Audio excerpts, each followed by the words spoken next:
بسم اللہ الرحمن الرحیم.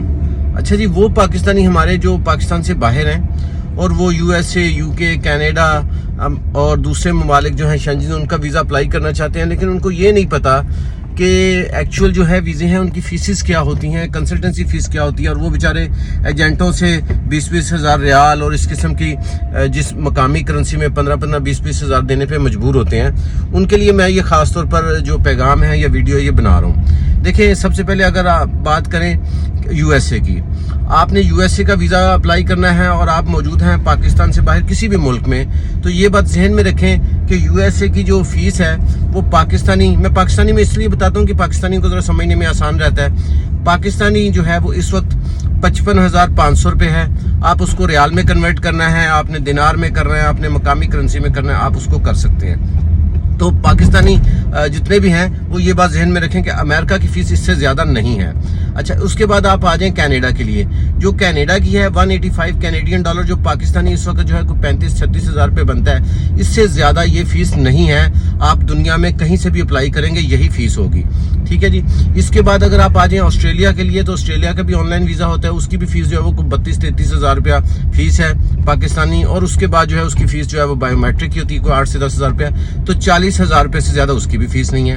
اچھا, اگر ہم بات کریں اسپین کی, تو اسپین کی جو فیس ہے وہ بھی پاکستانی جو ہے وہ تقریباً 30 ہزار روپیہ بنتی ہے. اسی طرح اگر ہم فرانس کی بات کریں تو وہ بھی تقریباً کوئی اتنی ہی بنتی ہے. اور اگر ہم بات کریں جرمنی کی تو وہ تقریباً تھوڑی سی کم بنتی ہے, وہ تقریباً کوئی 26 ہزار روپے کے قریب ہے, کیونکہ ابھی پچھلے دنوں ہم نے آسٹریلیا کے ویزے اپلائی کیے تھے, میں خود بھی انٹرویو دے کے آیا تھا اور الحمدللہ اس میں ویزے بھی لگ گئے تھے. تو اتنی ہی یہ فیسز ہیں.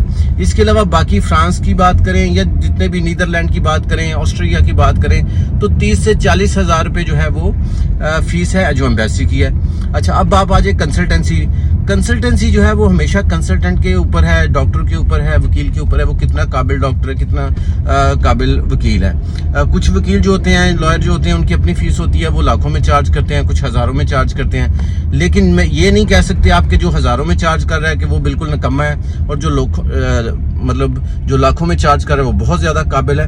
لیکن بہرحال فرق تو ہوتا ہے, اس میں تو کوئی شک نہیں ہے کہ اگر کوئی بہت قابل آدمی ہے, بہت پڑھا لکھا ہے, ٹورزم کے حوالے سے اگر کوئی بندہ ہے جس کی ٹریولنگ بہت زیادہ ہے, اگر ایک بندہ سال میں 10 دفعہ ملک سے باہر جاتا ہے, تو ظاہر سی بات ہے اس کے ویژن میں, اس کے ایکسپوجر میں, اس کے ورک میں, اور ایک وہ بندہ جو سال میں صرف ایک بار دبئی جاتا ہے, اس میں زمین آسمان کا فرق ہے.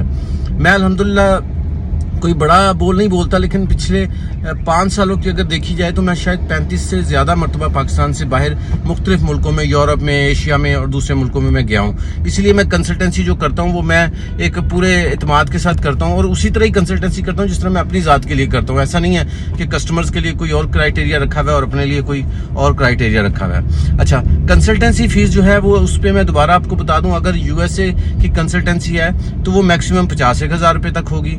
کینیڈا کی اگر ہوگی تو وہ تقریباً کوئی 60 ہزار روپے سے لے کے 1 لاکھ روپے تک کنسلٹنٹ کی فیس ہوگی. کنسلٹنسی کی بات کروں, پاکستان کی بات بتا رہا ہوں, ٹھیک ہے. اسی طرح شینجن جو ہے وہ 30 ہزار سے لے کے 40 ہزار روپے تک کنسلٹنسی فیس جو ہے وہ عام روٹین میں چل رہی ہے. آسٹریلیا کی بھی تقریباً کوئی 41 ہزار روپے کے قریب کنسلٹنسی فیس ہے. میں اچھے کنسلٹنٹ کی بات کر رہا ہوں. میں اکثر اپنے پاس آنے والوں کو ایک ایگزامپل دیتا ہوں کہ ہم جب اسکول میں پڑھتے تھے تو ہم ادھر لاہور میں سینٹرل ماڈل اسکول میں پڑھتے تھے, تو وہاں پہ قریب میں داتا صاحب جو ہیں ان کا بڑا ایک مزار ہے, تو پوری دنیا سے وہاں پہ لوگ آتے ہیں. تو وہاں پہ فٹ پاتھ کے اوپر بہت سارے ڈاکٹر بیٹھے ہوتے ہیں دانت نکالنے والے.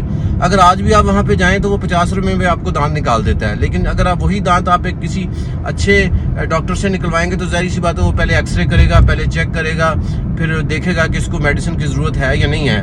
وہ ظاہر سی بات ہے 2000 روپے لے گا. جبکہ جو دوسرا بندہ ہے جس نے 50 روپے لینے, اس نے ادھر دیکھنا ہے ادھر دیکھنا ہے, صرف موچنا ڈالا اور دانت نکال کے باہر نکال دیا. تو آپ جو ہے وہ 50 روپے والا جو ڈاکٹر ہے اس سے بچیں.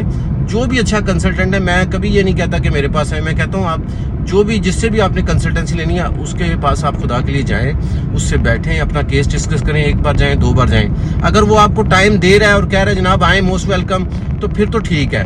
اگر وہ آپ کو ٹائم ہی نہیں دے رہا, بعد میں فون ہی نہیں اٹھا رہا, آپ کی بات ہی نہیں سن رہا, آپ جائیں آفس وہ ملتا ہی نہیں ہے, تو پھر ایسا کنسلٹنٹ بہتر ہے جو آپ کو ٹائم دے گا. کیونکہ ویزا لگنا یا نہ لگنا اس میں آپ کا مقدر کا عمل دخل بہت زیادہ ہے ایز کمپیئر ٹو کنسلٹنٹ کوئی شک نہیں ہے کہ اچھی فائل تیار کرے گا، پریزنٹ اچھے طریقے سے کرے گا، ویزا لگنے کے چانس زیادہ ہیں، لیکن آپ کے مقدروں کا بھی بہت زیادہ مل دخل ہے۔ اگر آپ نے USA، UK، کینیڈا، امریکہ، آسٹریلیا، اسپین، اٹلی، فرانس، کہیں کا بھی آپ نے ویزا اپلائی کرنا ہے، آپ بالکل ہم سے رابطہ کر سکتے ہیں، ہمارے آفس میں کانٹیکٹ کر سکتے ہیں، مجھ سے ملنے کے لیے آ سکتے ہیں، 11 سے 6 مجھ سے ملنے کے لیے ٹائم ہے، آپ آ سکتے ہیں۔ اگر آپ پاکستان سے باہر موجود ہیں تو آپ میرے پرسنل واٹس ایپ نمبر پہ آپ بتائیں کہ جی میں فلاں ملک سے بات کر رہا ہوں، انشاءاللہ تعالیٰ ہم آپ کو پورا جو ہے وہ گائیڈ لائن دیں گے۔ بہت شکریہ، دعا میں یاد رکھیں، اللہ حافظ۔